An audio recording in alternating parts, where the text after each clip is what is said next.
जेके Yadav films present. आप सुन रहे हैं सिंगर सोनू सूरी को चंदन पांडे।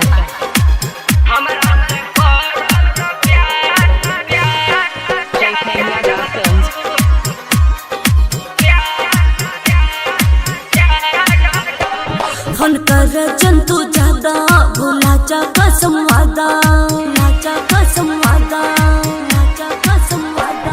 फोन कर जंतु ज्यादा भुलाचा कसम वादा, दूसरा के मेहर भैनी बदला अपन इरादा। हाय गंगर के छाटल छिनार रहलू, खोजत डबल भतार रहलू।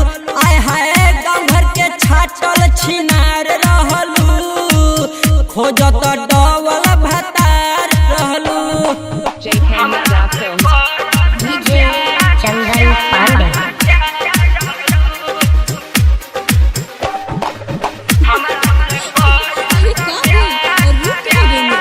ससुरा में पहाड़ा बा घर भर के, बात तो से कहतानी डर डर के, डर डर के, डर डर के।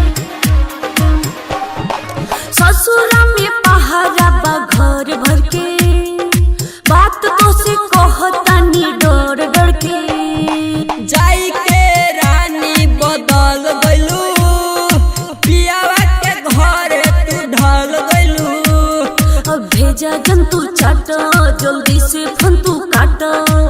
काम चलावेला तैयार रहलू, खोजत डबल भतार रहलू। आय हाय गाँव घर के छाटल छिनार रहलू, हमरा से करत प्यार रहलू।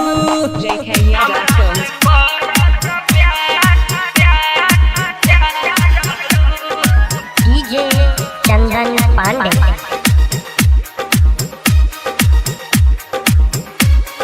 आप सुन रहे हैं सिंगर सोनू सूरी को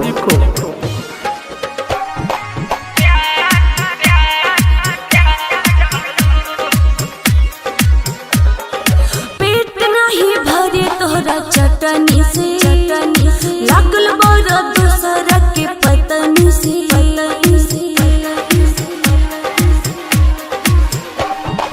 पेट नहीं भरे तोहरा चटनी से, लागल बड़ा दूसरा के पतनी से। बनतारू सती काहे तना हो, याद कर पहले मिली के तना हो। अखिलेश अरोरा बुझात नइखे तोरा। हाय सोनू सुगी के जोगार रहलू, खोजत डबल भतार रहलू। आय हाय याद कर जहिया कुमार रहलू, हमरा से करत प्यार रहलू। JK Yadav Films।